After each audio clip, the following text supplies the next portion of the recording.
자, 이어서 2부입니다. 제가 오프닝 때 예고해드렸던 것처럼 일단 1부에서는 저희가 미국의 신용등급 하락에 따른 시장의 영향을 좀 위주로 살펴봤다면 2부는요.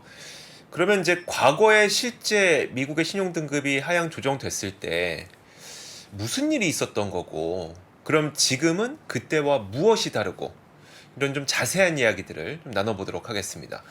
자, 웰스 가이드 박재훈 전무 나오셨습니다. 어서 오세요. 예, 안녕하세요. 네, 안녕하세요. 예.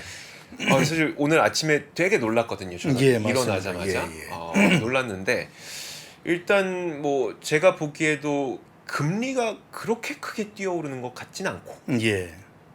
달러가 그렇게 크게 뛰어오르는 것 같지도 않고, 일단 신용등급 강등이 왜 있었던 걸까요?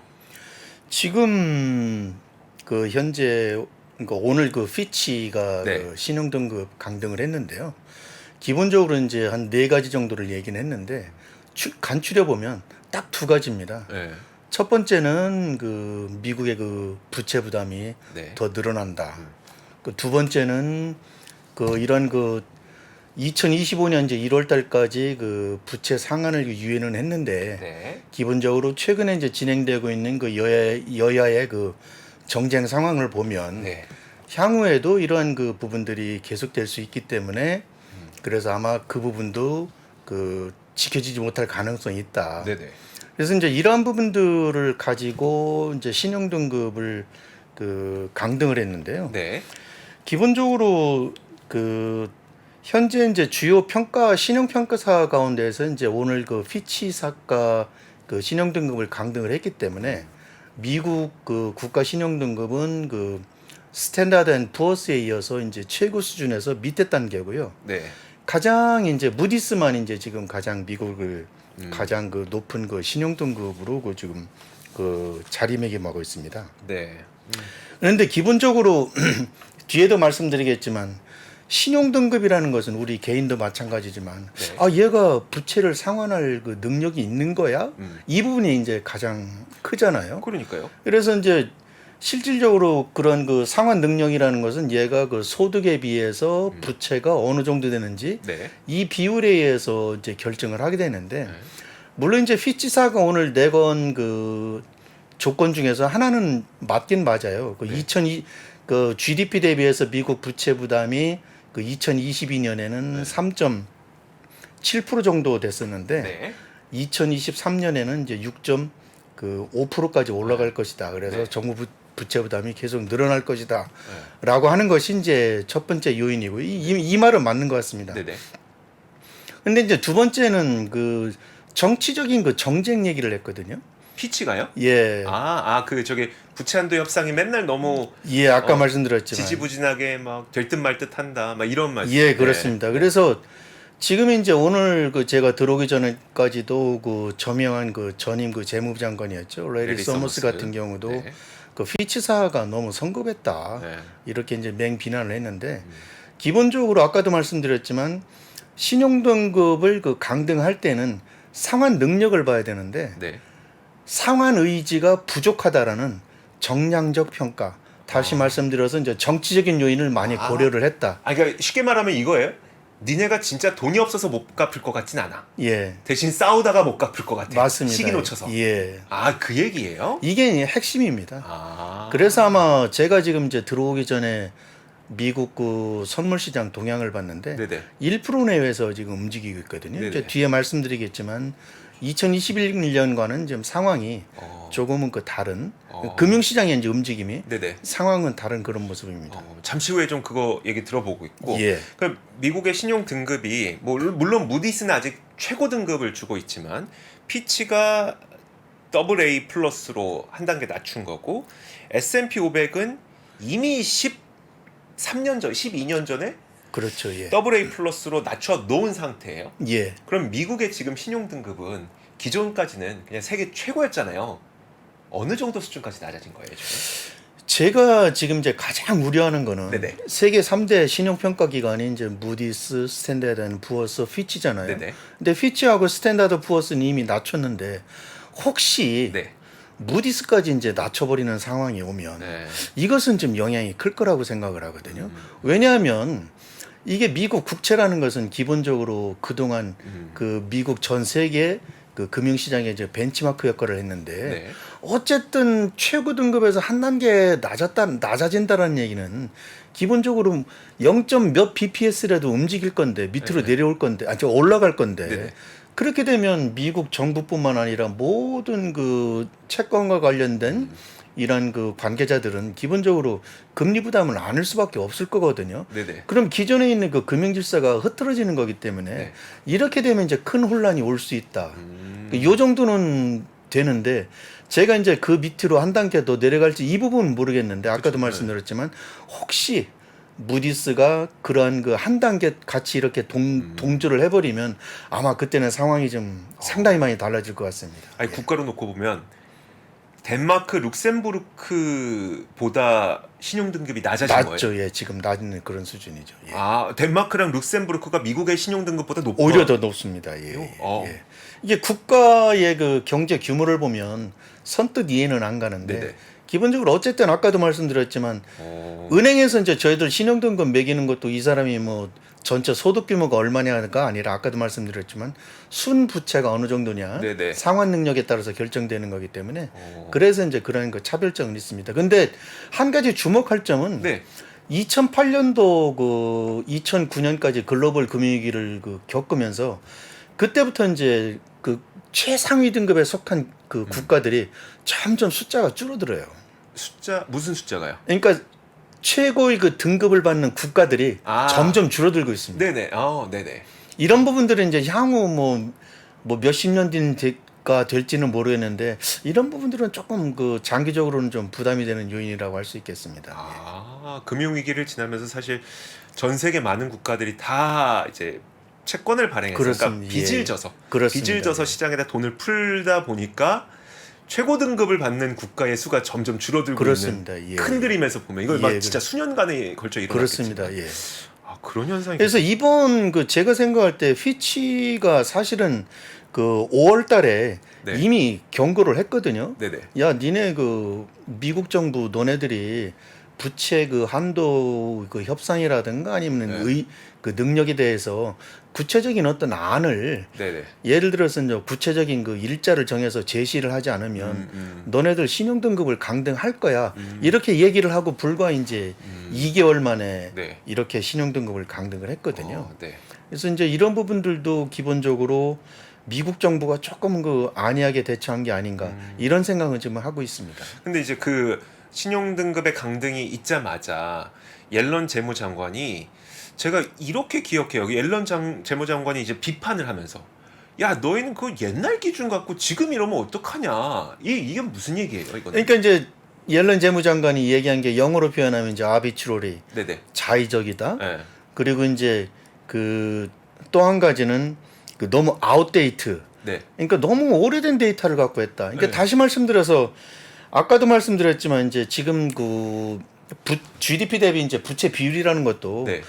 이전에 경기 상황이 그 팬데믹 때문에 경기 상황이 안 좋았을 때 이제 늘어난 것 때문에 얘기를 하는 건데 앞으로 미국 경제가 좋아지면 기본적으로 금리도 내려가면서 전체적으로 상환 부담은 떨어질 거다. 네. 네. 근데 왜 니네들이 지금 옛날 데이터를 가지고 판단을 했느냐 이제 이런 거고요. 그리고 또 한 가지 이제 자의적이라는 건 아까도 말씀드렸지만 정치적인 고려.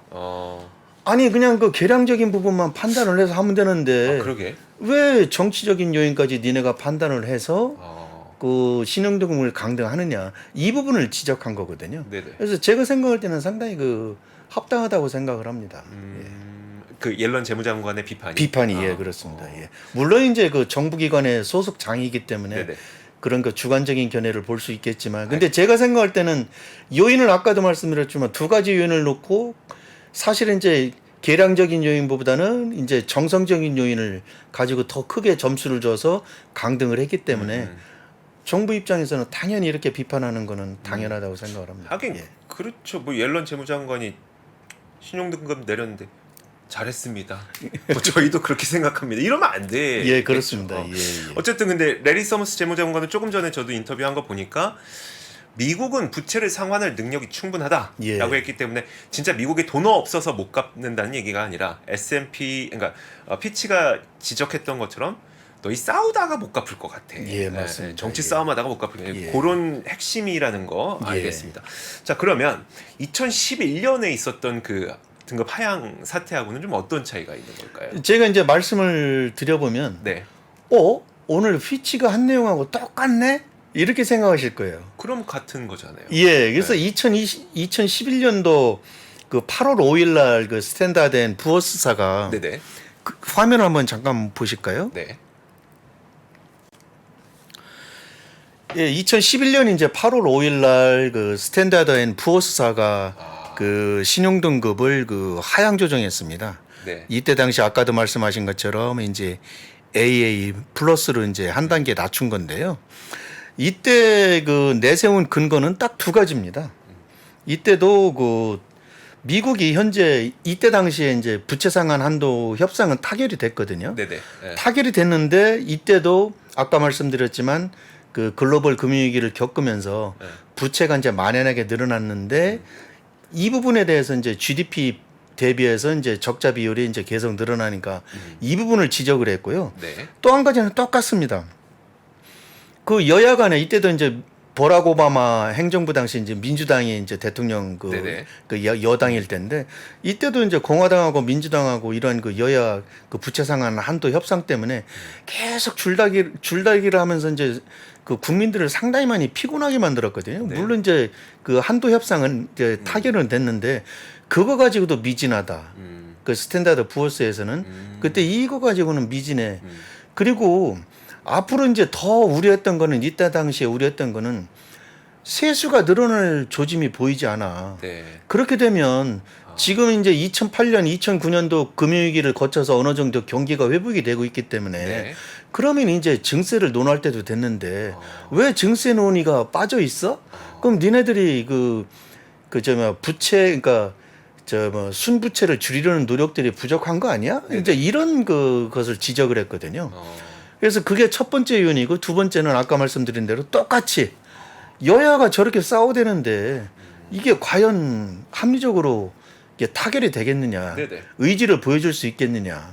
그래서 상환 의지 부족 이 부분을 또 정치적인 고려를 해서 두 가지를 가지고 이제 강등을 했는데요. 그러면요. 그 지금 정성적인 평가, 그러니까 뭐 부채가 실제로 뭐 GDP 대비 몇 퍼센트 이런 게 아니라 정성적으로 이거 봐라. 너희 계속 싸우다가 뭐 의지가 없다. 갚을 의지가 없고 왜 세수는 안 걷어? 세수 안 걷으면서 너희 돈 갚을 수 있어? 막 이런 정성적인 걸로 과거에도 S&P 500이 S&P란다. 스탠더드 앤 푸어스가 평가사가 하향 조정을 했다면 이번에도 정성적으로 피치가 하향 조정하니까 이건 그냥 그렇게 하는 거지. 옐런이 그렇게 비판한 거는 옐런은 그 왜 정성적으로 하냐고 비판했다고 했잖아요. 그렇습니다. 그러니까 예. 옐런의 주장이 딱 타당하다고 저는 그렇게 생각을 하거든요. 왜냐하면 예를 들어서 이제 그 2011년도에 신용 등급을 강등을 했는데 네. 그때 그 상한 의지가 부족하다고 그랬는데 지금 2011년 이후에 현재까지 물론 이제 팬데믹이라는 기간이 있었지만 기본적으로 미국의 그 부채 이런 그 재정 정책에 있어서 크게 이렇게 흔들리지는 않지 않았습니까? 네네. 물론 이제 계속 그 부채 유예는 했지만 네. 어쨌든 이제 달러화가 기축통화라는 그 위치가 지위가 있기 때문에 이 부분을 최대한 이용을 한 거거든요. 네. 근데 어떻게 보면 이제 신용평가 기관이 이 부분을 이제 기축통화로서의 그 위치를 건드렸는지는 모르겠는데 어쨌든 이런 부분들이 그 기본적으로는 그 스탠다드 푸어스도 그 신용등급 강등의 그 요인을 제공했다고 지적을 한 건데 네. 지금하고 똑같이 이때 당시에도 2011년 그 7월 14일 날 네. 스탠다드 앤 푸어스사가 정부에다가 미국 정부에다가 또 그 경고를 했거든요. 네네. 야, 너네 자꾸 이런 식으로 어떤 의지를 보여주지 않으면 우리 신용등급 강등할 거야 이렇게 얘기를 했어요. 한 달 전쯤에. 예, 7월 14일 날. 7월 14일 한 달 전쯤에. 근데 8월 5일 날 그 이후에 이제 해결 기미가 없으니까 그 전격적으로 강등을 했는데 네. 8월 5일 날 어떤 일이 있었냐면 아침에 이제 스탠다드 앤 부어스 관계자들이 그 미 재무부에다가 얘기를 했어요. 네. 야, 우리가 신용등급 강등을 할 거야. 네. 그러니까 재무부에서도 깜짝 놀랐을 거 아니에요. 그래서 네. 야, 그럼 신용등급 강등에 대한 그 구체적인 근거를 줘봐. 네네. 이렇게 데이터를 줬어요. 네. 줬는데 재무부에서 조사를 해보니까 야, 2조 달러가 안 맞는 거예요. 네. 네. 그래서 야, 이거 안 맞는데 이걸 근거로 해서 니네 하는 게 맞아? 이렇게 된 거예요. 네네. 근데 이제 스탠다드 앤 푸어스에서는 이제 한시 정도 이제 얘기 이제 데이터가 오가고 왔는데 자체 내로 이제 그 회의를 했어요. 네. 하고 난 뒤에 아니야, 그래도 해야 돼 그래가지고 그날 저녁 8시에 전격적으로 발표를 해버렸습니다. 안 맞는데도요? 예. 그러니까 아까 말씀드렸지만 그 부분을 이제 고려를 한 거죠. 그리고 이제 신용평가 입장에서도 이미 그때 당시에 소문이 다 났거든요. 금융시장에서. 네네. 그래서 주가는 아침부터 빠지고 있었어요. 어. 그런 상황에서 철회를 한다 그러면 이 신용평가 기관에 또 신뢰도도 문제가 있으니까 이런 부분들도 작용하지 않았나 이렇게 추론을 해볼 수 있을 것 같습니다. 와, 그랬었구나. 그러면 이게 그 당시에는 세계 신용평가사가 다 낮췄었잖아요. 예. 며칠 간격으로 언제 누가 이렇게 좀 낮췄었는지도 혹시 기억나시나요? 무디스만 빼고 네. 그때 당시에는 무디스만 빼고 네. 그 무디스하고 이제 피치는 그 전망을 하는 거 있지 않습니까? 네네. 얘네들이 이제 곧 신용 등급이 회복될 거야라고 하는 게 이제 부정적, 안정적. 이게 단기간 내에 신용 등급이 다시 회복될 거야라고 생각하는 게 이제 안정적인 전망이고 네네. 아니야, 단기간에 회복될 가능성이 없어라는 게 부정적인 전망인데 아니면은 내릴 가능성이 있어라는 것도 부정적인 전망인데 네. 그때 당시 이제 피치나 무디스는 이제 부정적인 전망만 내렸고 그러니까 등급 자체는 등급은 안 내리고 트리플 A로 계속 예, 유지하고 전망만 예, 부정적으로 내리고 줍니다. 예. 네. 그리고 근데 이제 실질적으로 등급을 내린 거는 스탠다드 앤 푸어스사가 유일합니다. 지금도 안 올렸습니다. 그러니까요. 예. 지금도 안 올렸더라고요. 그래서 그 부분에 대한 네. 그 판단이 스탠다드 앤 푸어스 입장에서는 변함이 없다라는 생각을 하는 것 같고요. 그래서 이제 피치는 그걸 따라간 것 같고 그래서 아까도 말씀드렸지만 이렇게 되면 3대 신용평가 기관 중에서 두 가지 이유를 근거로 해서 낮췄는데 무디스가 이거 안 낮추고 있으면 또 어떤 상황이 벌어질지 이 부분 때문에 제가 이제 약간 좀 우려되는 게 혹시 이제 그 올해 하반기라든가 아니면 내년도 이제 대선을 둘러싸고 정치적인 분쟁 아니면 2025년도에까지 유예를 했는데 그때 당시에 또 그게 해결될 기미가 없으면 네네. 무디스까지 이제 나서게 되면은 아까 말씀드렸지만 그때는 조금 상황은 좀 심각해질 거다 이런 생각을 좀 해보고 있죠. 그렇군요. 그러게요. 이제 무디스 하나 남았는데 아까 그 저기 2011년에도 그랬고 이번에도 그랬고 신용평가사들이 그냥 갑자기 부지불식간에 그냥 깜짝 등급을 하향 조정하는 게 아니라 사전에 경고를 한다고 그렇습니다. 했잖아요. 예, 아까 말씀드렸지만 그럼 예. 지금 트리플 A 그러니까 최고 등급을 주고 있는 게 무디스 하나 남았는데 예. 무디스도 그러면 최근에 혹시 경고를 좀 했어요? 아직까지는 그 얘기가 없습니다. 네. 이제 그때하고 지금하고 틀린 거는 네. 2011년도 당시에는 이제 스탠다드 앤 푸어스사가 신용 등급 강등을 했는데 네. 그때 그 무디스사하고 피치는 네. 우리는 스탠다드 앤 푸어스를 따라갈 생각이 전혀 없어라고 딱 못을 박았습니다. 네네. 그 실제 그렇게 행동을 했고요. 근데 아직까지는 무디스의 반응이 지금 안 나오고 있습니다. 그래서 무디스의 반응이 혹시 내일이나 아니면 뭐 단시간 내에 혹시 나올지도 모르는데 안 나오면은 이제 그냥 아마 단기적으로는 그 변화가 없을 것이고 혹시 나오게 되면 뭐 예를 들어서 야 우리는 니네 의견에 안 쫓아갈 거라든가 네네. 아니면 우리도 고려해 볼 거라든가 어떤 식이든지 입장 그 표명을 할 거라는 생각은 하는데요. 아직까지는 소식이 없습니다. 예. 알겠습니다. 지금 무디스가 관건이네요. 지금 저도 보니까 세계 신용평가사 중에 그 미국의 신용 등급을 더블 A 플러스, 그러니까 트리플 A보다 딱 한 단계 한 단계 낮은 더블 낮은, A 예. 플러스로 하고 있는 게 피치랑 S&P, 그러니까 스탠더드 앤 푸어스고 무디스 하나만 지금 최고 등급으로 예, 그렇습니다. 남겨놨는데 예. 진짜 무디스마저도 그렇게 될지는 좀 봐야 좀 지켜봐야 되겠습니다. 예. 알겠습니다. 그랬군요. 근데 사실 일부에서도 그 얘기 좀 했었는데 그 당시에는 진짜 유럽 재정 위기였었고 뭐 그 그리스 재정 위기 막 이런 거 있었고 지금은 그런 거 없으니까 상관없다. 이 얘기에 대해서는 어떻게 보세요? 그렇죠. 예. 그 부분 이제 그때하고 지금하고 이제 차이점이라고 할 수 있는 것은 아까 말씀드린 대로 그때 당시에는 이제 그리스 디폴트 위기에다가 그리고 이제 미국이 2008년도, 2009년도 그 금융위기에서 벗어나서 이제 경기가 막 회복될 지점이었는데 그때 당시에 이제 시장에서 가장 많은 그 전망이 네. 더블 딥이었거든요. 아, 네. 그래서 2011년도에 더블 딥에 대한 맞아요. 그 전망이 상당히 많았습니다. 네. 그래서 이미 그 2011년도 그 8월 달, 그러니까 8월 5일 날 그 신용등급을 하향 조정하기 전에 네. 이미 주식시장에서는 영향을 받고 있었거든요. 그러니까 주가는 하락하고 있었습니다. 그리고 이따 뒤에 보시겠지만은 채권금리도 이미 하락을 하고 있었고 그런 와중에 이제 등급 강등이 나오면서 이제 그게 더 가속화된 거였고요. 그 부분들이 이제 그 이후에 다시 이제 새로운 모습을 보이기는 했지만 네네. 그런 부분들이 이제 지금하고 좀 차이점이라고 할 수 있겠습니다. 그러네요. 그때는 이제 더블딥이라고 하는 게 경기가 한번 푹 꺼졌다가 다시 반등하지만 한 번 더 꺼질 거다. 그렇습니다. 이게 더블딥이었었는데 그렇습니다. 예, 예. 더블딥에 대한 우려가 있는 상황에서 이런 일이 발생한 거고 그렇습니다. 예. 지금은 노랜딩 아니야? 라는 이야기가 나오는 데서 맞습니다. 예. 이런 일이 발생한 것과는 예. 시장에 미치는 영향은 좀 차이가 있긴 있겠네요. 알겠습니다. 그럼 실제 그러니까 금융시장에 미치는 영향은 좀 어떻게 될 것 같으세요? 제가 이제 다른 얘기들은 이제 했기 때문에 네.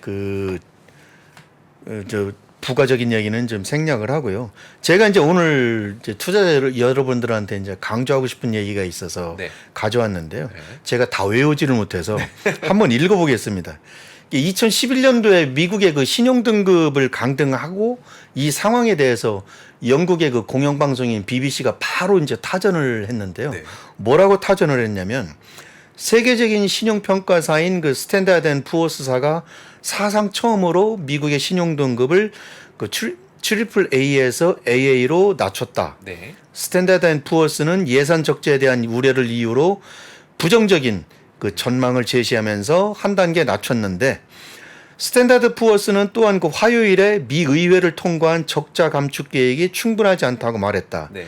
BBC 특파원들은 이번 신용등급 강등이 세계 최대 경제국에 대한 투자자들의 신뢰를 떨어뜨릴 수 있다고 말했다. 네. 미국은 이미 막대한 부채, 9.1%의 실업률, 더블딥 경기 침체 가능성에 대한 두려움으로 어려움을 겪고 있다. 네. 신용등급 강등은 그 버락 오바마 행정부에 큰 당혹감을 안겨주며 미국 정부의 차입 비용을 높여줄 수 있다. 그래서 결국 지방 정부와 개인에게 더 높은 금리를 요구할 수 있다. 이게 이제 BBC의 그날의 그 야, 평가였거든요. 2011년 BBC의 기사는 예. 어마무시하네요. 그러니까 예. 실업률이 9.1%고 더블 그때 당시에 이제 실업률이 9.1%였거든요. 예. 근데 이제 실질적으로 말씀하신 것처럼 이제 정말 무시무시하잖아요. 네네. 근데 이제 실제 시장에서는 이와는 반대의 흐름이 나왔거든요. 네. 화면을 한번 잠깐 보시겠습니까? 네. 이게 아까도 말씀드렸지만 이미 이제 검은색 선이 이제 10년물 국채 수익률인데 이미 10년물 국채 수익률은 하락을 하고 있었고요. 네. 그 신용등급 강등하기 전에 이제 DC 딜 리치트라고 그랬는데 이건 이제 워싱턴에서 네. 그 부채 상한 한도가 이제 타결이 됐다. 네. 그 타결되고 나서도 금리는 이제 하락을 했었습니다. 그리고 이제 달러 가치도 하락을 계속 하다가 네. 그 달러 가치는 그 신용등급을 그 강등한 이후에 잠깐 그 하락을 했다가 이제 다시 회복을 했어요. 원래 달러 가치는 떨어져야 떨어져야 되는데. 그러니까 다들 달러 싫어할 테니까. 예. 등급 강등. 금리도 이제 올라가야 금리도 되는데 올라가야 떨어졌고. 되고. 네. 예. 그래서 이제 왜 이런 현상이 발생을 했냐면 아까 말씀하신 것처럼 네. 그리스 디폴트 위기, 더블딥 가능성 이런 부분들 때문에 경기가 하락할 거야 때문에 일단 채권 금리는 하락을 하고 있었고 네네. 거기에다가 이제 이렇게 되면 세계 금융 시장이 그 불안이 오는 거 아니야? 이래서 이제 안전자산으로 이제 도피를 하게 된 거죠. 네네. 그래서 이제 미국 국채에 대한 수요가 몰리면서 그 금리가 잠시만 이거 되게 웃긴 건데. 예, 맞습니다. 되게 웃긴 건데. 자, 미국 국채 너희 이제 신용등급 하향할 거야. 그러면 미국 국채의 신용등급이 떨어진 거잖아요. 예. 그랬더니 사람들이 무서워서 야 안전자산 찾아가자. 안전자산 뭐 있어? 미국 국채네? 샀다는 거잖아요. 그렇습니다. 예. 이거 되게 웃긴 상황이네요. 그러다 보니까 이제 달러 가치도 아. 자연스럽게 이제 올라가고 이런 부분들이 이게 반영이 된 거예요. 오히려 그렇게 됐었군요. 예. 근데 제가 생각할 때는 앞서도 말씀드렸지만 가장 기본적인 이유는 그 신용평가사에서 신용등급을 강등했을 때 네. 어떤 그 재정적인 그 수치, 네. 실질적인 통계치에 근거한 게 아니라 네. 정성적인 부분에 너무 점수를 뒀기 때문에 네네. 금융시장이 이제 일시적인 그 혼란은 있었지만 기본적으로 다시 그 실물 경기라든가 이런 그 펀더멘탈을 따라서 다시 회복할 수 있었다 이렇게 지금 생각을 하거든요. 네. 실제 이제 그 보시면 국채금리 아까 이제 잠깐 말씀드렸는데 10년물 국채금리가 이제 하락했다고 했잖아요. 네. 그래서 10년물 국채금리가 하락하니까 10년물 그 장기죠. 장기 ETF가 국채 ETF가 무려 8월 5일 이후에 1년간 28.3% 상승했습니다. 1년 동안. 채권 가치는 떨어져야 되는데 오히려 올라간 거죠. 오히려 금리가 올라간 이제 그 떨어지면서 네네. ETF 가격은 올라간 겁니다. 네네. 그리고 이제 중기 채권도 그 10.83% 올라가고요. 이러한 그 상당히 그 의아한 네. 이런 그 흐름들이 이렇게 나타났던 것이 이제 2011년도 특징이고요. 네. 주식시장도 이제 더불어서 한번 말씀을 드릴까요? 네, 그러시죠. 네. 주식시장도 이제 아까도 말씀드렸지만 이미 이제 더블딥에 대한 위기 아니면은 이제 그 아까도 말씀드렸지만 이제 디폴트 그 그리스 디폴트 얘기 때문에 이제 점차적으로 하락을 하고 있었는데 화면을 한번 좀 보시겠습니까? 요 검은색 선이 이제 S&P 500 그 지수인데요. 네. 이 신용등급을 하락한 시점이 이 빨간색 선인데 요때 이미 아까도 말씀드렸지만 주가는 하락을 하고 했었고 그 신용등급을 강등한 날 6% 하락했습니다. 무려. 네네. 장중 기준으로는 거의 한 7% 하락했을 겁니다. 네네. 그리고 그 다음 날 5% 상승했어요. 그리고 그 다음 날 4% 하락하고 다시 또 5% 상승하고 네. 변동성이 상당히 그 높아졌습니다.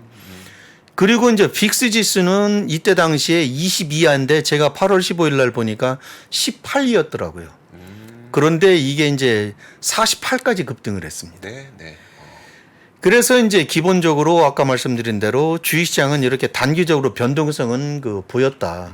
근데 이제 장기적으로는 제가 그래프는 안 갖고 왔는데 네. 장기적으로는 주식시장이 오히려 그 상승을 했습니다. 네. 그래서 1년도 채 되지 않아 가지고 S&P 500 지수는 거의 20% 상승했거든요.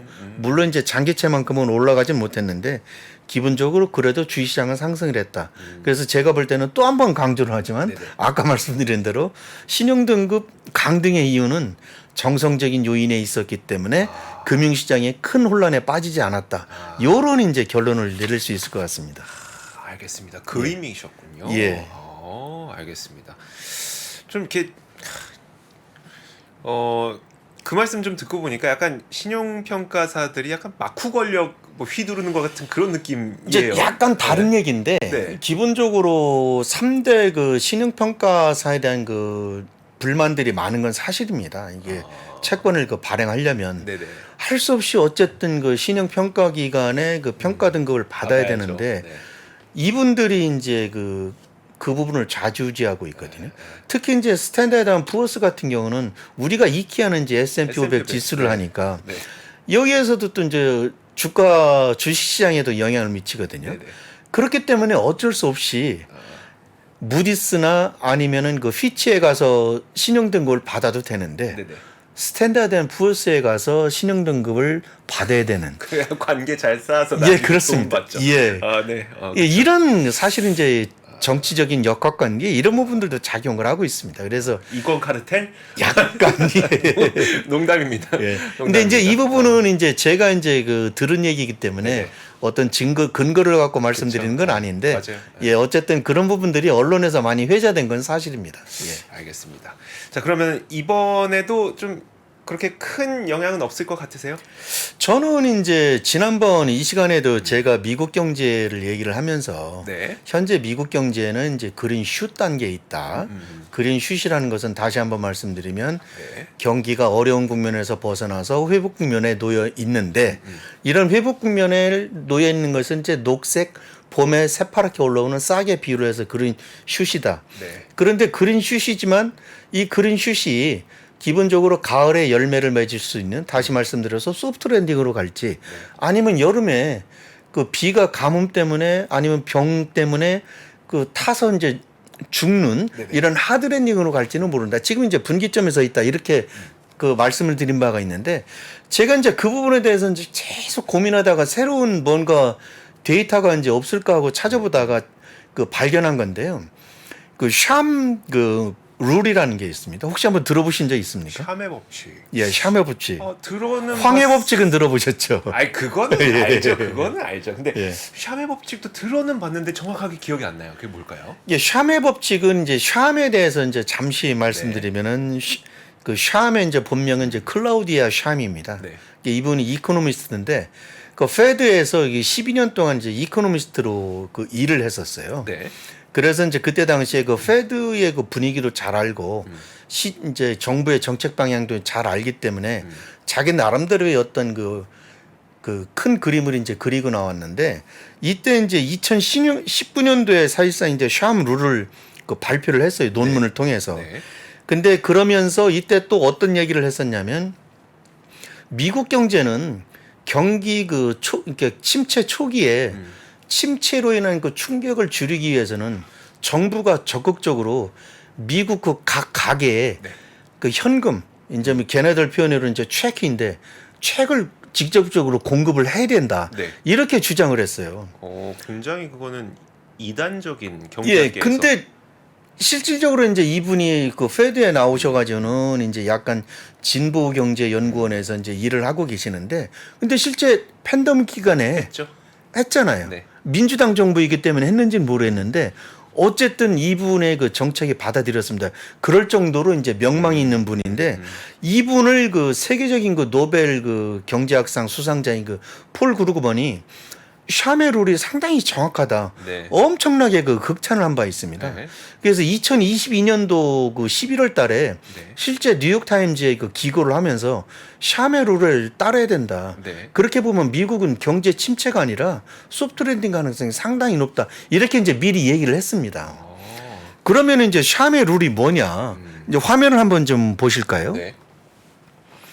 샴의 룰이라는 것은 뭐냐면 이제 실업률 가지고 판단을 하는 건데요. 최근 이제 3개월간의 그 실업률 이동평균 수치가 네. 이전 12개월 동안의 실업률 최저점 대비해서 0.5%포인트 상승을 하면 네. 경제는 침체 국면에 진입한 것으로 판단을 한다. 이게 이제 샴의 룰입니다. 네. 예. 그래서 실질적으로 이제 그 과거의 흐름을 보면 요 그래프상에서 음영으로 표시되어 있는 게 이제 각각의 그 경기 침체 구간이거든요. 네. 그리고 이제 이 검은색이 그 샴의 룰이고요. 근데 이 제가 이제 구체적으로 이 수치가 지금 안 나와서 그러는데 이때 각각의 국면을 보면은 실질적으로는 그 최소 대비해서 최소 0.33에서 이제 최대 이제 0.7까지 올라가거든요. 물론 이제 1.11 뭐 이렇게 올라가는 경우도 있는데 그만큼 하여간 그 최저점 대비해서 3개월 평균치가 높아졌을 때 그때 침체 국면에 진입을 했다. 근데 그래서 지금은? 과거에 이제 9번의 그 경기 침체 국면에서 네. 7번이 맞았습니다. 그래서 폴 크루그먼이 이것을 보고 이제 그 이 규칙의 그 확률이 상당히 높다 이렇게 평가를 했고요. 이제 최근에 이제 흐름만을 이제 놓고 이제 제가 말씀을 드리면 최근에 이제 미국 실업률이 그 4월 달에 3.4%, 네. 5월 달에 3.7%, 6월 달에 3.6%였거든요. 네. 그래서 이제 그런데 공교롭게 4월 달에 기록한 3.4%가 이전 12개월 내 최저치입니다. 그래서 현재 이 4, 5, 6, 3개월간의 평균치를 내보면은 3.4% 대비해서 약 0.16%포인트 정도 올라와 있는 상황입니다. 그렇기 때문에 과거 평균치에 비하면 경기 침체에 진입한 것이 아니다라고 볼 수 있는 거고요. 네. 지난번에도 말씀드렸지만 작년에 그 수익률 역전된 수익률 곡선을 기준으로 해서 미국은 향후 상반기 이내에 2023년 상반기 이내에 경기 침체에 들어갈 것이다라고 얘기를 했는데 네. 그렇다면 경기 침체에 들어갔다고 하면 3.5%를 기준으로 해서 0.5% 높다면은 현재 실업률이 4%가 돼야 되거든요. 네. 근데 그렇지 않지 않습니까? 네. 그렇기 때문에 현재는 오히려 경기 침체 국면이 아니라 소프트 랜딩에 진입할 가능성이 상당히 높다. 이렇게 판단을 해볼 수 있겠습니다. 그래서 제가 생각할 때는 아까 말씀드린 경제 상황을 보더라도 과거에 2011년처럼 금융시장이 크게 출렁일 가능성은 상당히 적다. 이러한 제 나름대로 이제 결론을 내렸습니다. 펀더멘털이 강하다. 예, 그렇습니다. 알겠습니다. 알겠습니다. 자, 웰스가이드 박재훈 전무와 함께 지난 2011년과 현재의 신용등급 하락이 얼마나 다른 것인지, 지금 경기와 2011년의 경기가 얼마나 차이가 많이 나는지 직접 보여주셨습니다. 오늘 말씀 고맙습니다. 예, 감사합니다. 아시아 외환위기 이후에 글로벌 경기가 안 좋아질 것 같으니까 미국이 금리 인상을 천천히 하게 되거든요. 근데 이때 IT 관련 산업이 굉장히 빠르게 성장을 하는데 금리 인상이 생각보다 늦다 보니까 이게 뭘 만들게 되냐면 닷컴 버블을 만들게 됩니다. 외환위기부터 닷컴 버블, 금융위기, 인플레이션의 부활까지 대한민국 최고의 거시경제 전문가 오건영의 경제 이야기를 서점에서 만나보십시오.